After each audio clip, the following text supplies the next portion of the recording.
UP triple SC PT का form आपको कैसे भरना है, जिसका मैं पूरा प्रोसेस अभी आपको दिखाने वाला हूं। इस वीडियो में मैं आपको सबसे पहला स्टेप बताऊंगा कि ओटीआर कैसे करना है। फिर कोई ऐसे कैंडिडेट है जो ओटीआर पहले से ही किया हुआ है, उसको किसी भी प्रकार की उसमें कुछ करेक्शन करना है तो एडिट कैसे करना है। इसके अलावा इसका पेमेंट प्रक्रिया आपको कैसे करना है, वो सारी चीजें बताऊंगा। बहुत सारे लोग जानना चाहेंगे कि ये यूपी ट्रिपल एससी ये पीटी है क्या। उत्तर प्रदेश राज्य में यूपी ट्रिपल एससी के द्वारा बहुत सारी भर्ती निकाली जाती है। इस भर्ती का फॉर्म भरने के लिए पात्रता यही होता है कि जो लोग यूपी ट्रिपल एससी का पीटी एग्जाम जो होता है ना, प्री एग्जाम ये होता है, पहले ही ये एग्जाम आपको पास करने होते हैं। ये पास किए हुए जो बच्चे होते हैं ना, उनको ही यूपी ट्रिपल एससी के द्वारा जो भी भर्ती निकाली जाती है उसमें बैठने का, उसका फॉर्म भरने का उनको मौका दिया जाता है। ये जो एग्जाम होता है ना, इसको अगर पास करते हैं तो 3 साल के लिए ये आपका स्कोर कार्ड वैलिड होता है। 3 साल के अंदर में जितने भी भर्ती यूपी ट्रिपल एससी के द्वारा आएगी ना साथियों, आप उसका फॉर्म भर सकते हैं। ये ऑल इंडिया, आप किसी भी राज्य से आते हैं, जरूरी नहीं है कि उत्तर प्रदेश के लोग ही इस एग्जाम में बैठ सकते हैं। आप किसी भी राज्य से हैं, आप चाहते हैं यूपी ट्रिपल एससी के एग्जाम में बैठना, कोई भी भर्ती है उसका फॉर्म भरना, तो अभी आपके पास मौका है। आप इसका जो पीटी एग्जाम है ना, उसको पास कर कर रखिए, ताकि आने वाले समय में जो भी भर्ती होगा उसका फॉर्म भरेंगे। इस फॉर्म को भरने के लिए कम से कम आप 10वीं पास है तो अभी फॉर्म को अप्लाई कर सकते हैं, बाकी आप 12वीं पास है तो भी अप्लाई कर सकते हैं। इसका फॉर्म अप्लाई करने के लिए आप गूगल में ऑनलाइन अपडेट एसटीएम लिखे, ये वेबसाइट मिलेगा, इससे ओपन करें। यहाँ पर लेटेस्ट जॉब में ही देखेंगे ना साथियों, यूपी ट्रिपल एससी पीटी 2026 का लिंक मिलेगा, जिस पर आपको क्लिक करना है, जहां पर सारी जानकारी आपको बताई गई है। लास्ट डेट की बात करें तो इसका फॉर्म भरने का जो अंतिम तिथि है 1 सितंबर 2026 तक रखा गया है। बाकी जो भी एलिजिबिलिटी है ना, इसमें बताया गया कि 18 वर्ष से लेकर 40 वर्ष के जो उम्र सीमा के लोग हैं फॉर्म को अप्लाई कर सकता है। कम से कम आप 10वीं पढ़े लिखे होने चाहिए। बाकी यहाँ पर डॉक्यूमेंट की जानकारी आपको दी गई है। अब यहाँ पर आप सिलेबस देख सकते हैं और नीचे आएंगे ना तो यहाँ पर आपको एप्लीकेशन फी भी बताया गया है। इसमें जनरल ओबीसी को 185 रुपये, SC ST को 95 रुपये, दिव्यांग को 25 रुपये देने होंगे। बाकी सारी चीजें देखने के बाद सिलेक्शन प्रोसेस भी आप देख लीजिएगा, और यहीं पर इसका ऑनलाइन अप्लाई का साथियों लिंक जो है ना आपको मिल जाता है। आप इस पर क्लिक करेंगे, डायरेक्ट इस वेबसाइट पर आप आ जाएंगे। अब यहाँ पर आने के बाद देखेंगे ना, यहाँ पर ऑप्शन आपको मिलते हैं। अगर आप चाहते हैं इसका एडवर्टाइजमेंट देखना तो यहीं से देख सकते हैं, और नीचे में डायरेक्ट आपको ऑप्शन मिलता है अप्लाई का, जिस पर आपको क्लिक करना है। अप्लाई पर जब क्लिक करते हैं तो एक ऑप्शन मिलता है कैंडिडेट रजिस्ट्रेशन का, जिस पर आपको क्लिक करना होगा। अब इस पर क्लिक करने के बाद यहाँ पर देखिए आपको ऑप्शन दिए गए हैं। एक तो है कि जो लोग का पहले से ही ओटीआर इसमें हो रखा है, आप अपना ओटीआर करते समय जो नंबर दिए हैं उस नंबर से भी लॉगिन होकर आगे का प्रोसेस कर सकते हैं, या ओटीआर नंबर के थ्रू भी, ओटीआर नंबर डालकर उसके थ्रू भी आगे बढ़ सकते हैं। कैप्चा कोड को डालकर लॉगिन करेंगे। अब आइए इसके आगे की प्रोसेस में अपने कंप्यूटर के स्क्रीन पर चलकर बताता हूं। जहां पर आपसे बोलता है कि अगर आपका पहले से ही ओटीआर हो रखा है तो डायरेक्ट आप अपना मोबाइल नंबर डालकर भी लॉगिन हो सकते हैं, या ओटीआर नंबर को भी डालकर क्या है ना कि आप लॉगिन हो सकते हैं। लेकिन बहुत सारे ऐसे कैंडिडेट हैं जिनका ओटीआर नहीं हुआ है, वो पहली बार आए हैं, तो उनको एक ऑप्शन मिलता है न्यू ओटीआर का। आप इस पर क्लिक करेंगे, जहां पर ओटीआर करने का प्रोसेस भी मैं समझाता हूं। इसमें पूछ रहा है कि क्या आपके पास पीटी 2025 का पंजीकरण संख्या है, अगर है तो हाँ करें, नहीं तो नो वाले विकल्प पर क्लिक करेंगे। अब आपका जो भी मोबाइल नंबर है ना साथियों, यहाँ पर अपना मोबाइल नंबर दर्ज करेंगे। जो भी आपका ईमेल आईडी है उसको भी दर्ज करना है। अब उसको वेरीफाई करने के लिए नीचे में ऑप्शन दिया गया है click here to verify mobile, जिस पर आपको क्लिक करना है। फिर आपके नंबर पर ओटीपी जाता है, ओटीपी को फिल कर कर वैलिडेट करेंगे तो फिर आपका मोबाइल वेरीफाई हो जाएगा। इसी अनुसार आपको अपना ईमेल आईडी को भी वेरीफाई कर लेना है। अब यहाँ पर आपको अपना नाम लिखना है साथियों। ये आपके जो मैट्रिक के सर्टिफिकेट मार्कशीट है ना, उसके अकॉर्डिंग देखिए आप अपना यहाँ पर पूरा नाम लिखेंगे। फिर उसी नाम को दोबारा से कंफर्म करना है। जो भी डेट ऑफ बर्थ होगा ना, कैलेंडर मिलता है, सबसे पहले जो भी साल हो, जो महीना हो, जो डेट हो, उसका चुनाव करेंगे। जेंडर बताएंगे, लड़का है तो मेल, लड़की है तो फीमेल चुनेंगे। पिताजी का नाम लिखना है, माताजी का नाम लिखना है। आप किस राज्य के निवासी है, अपना स्टेट बताएंगे। देखिए ये जो है जरूरी नहीं है कि आप उत्तर प्रदेश के ही होने चाहिए, आप किसी भी राज्य से है, आप चाहे अप्लाई करना तो आप अप्लाई कर सकते हैं, और इसका एग्जाम आप देकर पास कर बैठेंगे ना, तो आगे जो भी भर्ती आएगी ना यूपी ट्रिपल एससी के द्वारा, तो आप उस एग्जाम में बैठ पाएंगे। तो आपको अपना स्टेट बताना होगा। फिर पूछता है कि आपका होम डिस्ट्रिक्ट कौन सा है, होम डिस्ट्रिक्ट आपको यहाँ पर बताना होगा। आपका कैटेगरी कौन सा है, यहाँ पर कैटेगरी बताना होगा। फिर पूछता है कि जो आपने पढ़ाई किया था, आपने किस बोर्ड से पास आउट किया था, उस बोर्ड का जो नाम है यहाँ पर आपको लिखना है। किस साल आपने जो है 10th पास किया था, वो जानकारी आपको यहाँ पर कैलेंडर की मदद से बतानी होगी। बाकी 10th का रोल नंबर क्या है, आपको जो नंबर मिला है परसेंटेज में है या ग्रेड सिस्टम में है, वो आपको यहाँ पर बताना होगा। कितने नंबर आपको प्राप्त हुए हैं वो चीज़ें आपको यहाँ पर बताना है। कुल कितने का एग्जाम हुआ था वो बताएंगे, आपका परसेंटेज आ जाएगा। फिर आपका जो भी एड्रेस है ना, एड्रेस बताएंगे।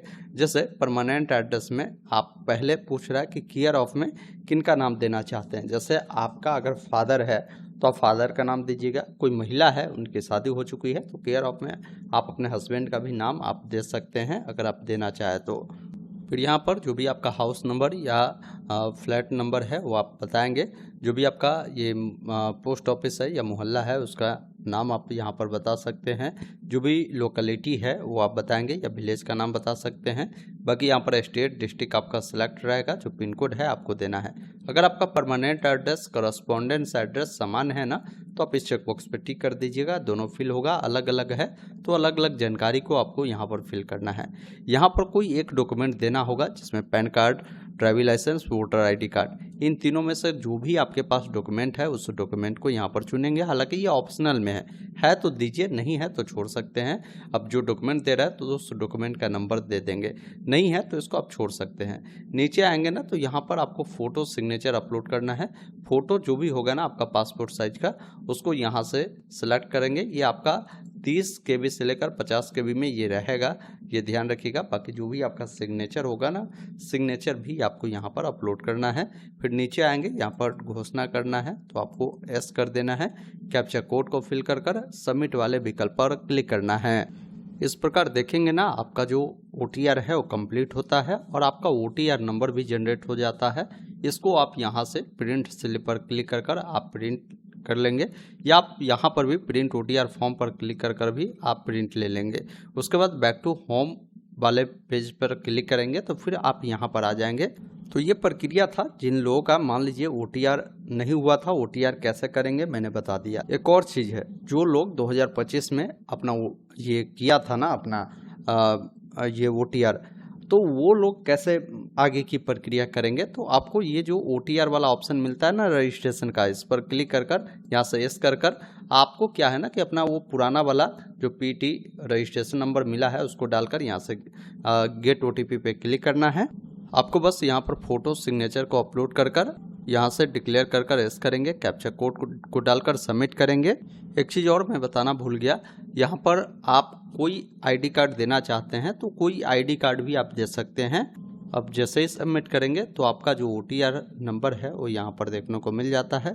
आप भी यहाँ से जो प्रिंट आउट है आप ले लेंगे। अब आइए जानते हैं जिनका पहले से ही OTR हुआ है वो उसको मॉडिफाई करना चाहते हैं तो मॉडिफाई OTR फॉर्म डिटेल पर आपको क्लिक करना होगा। यहाँ पर क्या है ना कि आपको अपना मोबाइल नंबर दर्ज करना होगा, गेट OTP पर क्लिक करना है। अब जैसे OTP डालकर लॉगिन करेंगे फिर आपका पर्सनल डिटेल आता है। अब पूछता है कि इसमें क्या मॉडिफाई करना है, जैसे ईमेल आईडी हो, आपको पर्सनल डिटेल में अपडेट करना हो, बेसिक एकेडमिक डिटेल में अपडेट करना हो, या आपका एड्रेस में अपडेट करना हो, या आपको जो डॉक्यूमेंट दिया है उसमें अपडेट करना है, फोटो सिग्नेचर में अपडेट करना है। जो सेक्शन भी अपडेट करना है ना साथियों, आप उस सेक्शन को यहाँ से सेलेक्ट कर अब जैसे मान लीजिए हमें ईमेल आईडी अपडेट करना है तो मैंने ईमेल को चुना।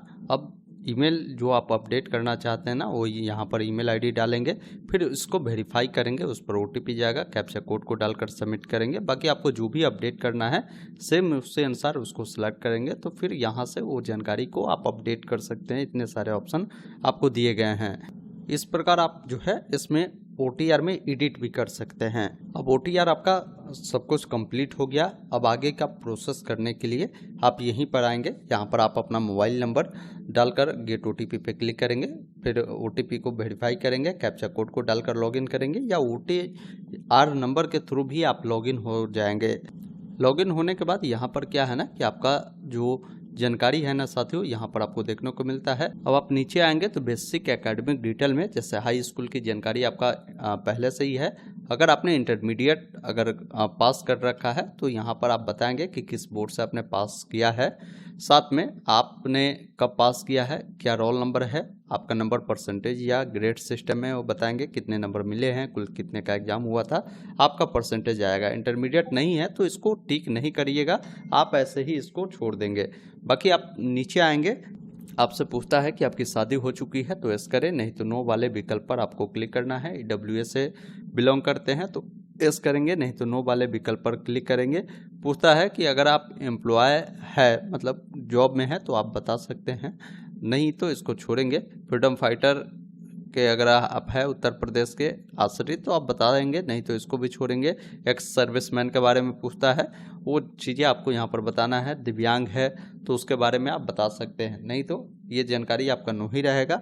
आपको नीचे आना होगा, यहाँ पर आपको एस करना है डिक्लेरेशन में, फिर कैप्चा कोड को डालकर सबमिट वाले विकल्प पर क्लिक कर ओके वाले विकल्प पर आपको क्लिक करना है। इस प्रकार देखेंगे ना आपका जो ये नंबर है ना OTR नंबर के बाद आपका एक PET नंबर आता है, इसको आप नोट कर लेंगे। अब यहाँ से चाहे तो इसका प्रिंट लेना तो प्रिंट ले लेंगे। अब आपको पेमेंट करना है, प्रोसीड फॉर पेमेंट वाले विकल्प पर क्लिक करेंगे, उसके बाद रिडायरेक्ट करेगा अगले पेज पर। यहाँ पर स्टेट बैंक का गेटवे लगा है, आप इसको सेलेक्ट कर नीचे में इस चेकबॉक्स पर टिक कर प्रोसीड फॉर फी डिपोजिशन पर क्लिक करेंगे। फिर पेमेंट आप debit card, credit card, net banking कैसे करना चाहते हैं उस माध्यम को चुनेंगे। जैसे UPI से मैं चाहता हूं तो QR कोड के मदद से, तो QR कोड हमारे सामने आएगा, इसको स्कैन कर पेमेंट करेंगे। फिर इसका जो प्रिंट आउट है ना साथियों निकाल कर रख लेंगे, जो कि पेमेंट होने के बाद ये ऑप्शन मिल जाएगा डाउनलोड और प्रिंट एप्लीकेशन फॉर्म, जिस पर क्लिक कर इसे रख लेंगे आप। साथियों अभी आपने देखा, मैंने आपको पूरी जानकारी बताया UPSSC PT 2026 का जो फॉर्म है आपको कैसे भरना है। उम्मीद करता हूं आपने पूरी जानकारी समझा होगा, तो इस वीडियो को लाइक शेयर जरूर कीजिए। कहीं भी कोई डाउट है कमेंट बॉक्स में जरूर लिखिएगा। धन्यवाद, जय हिंद।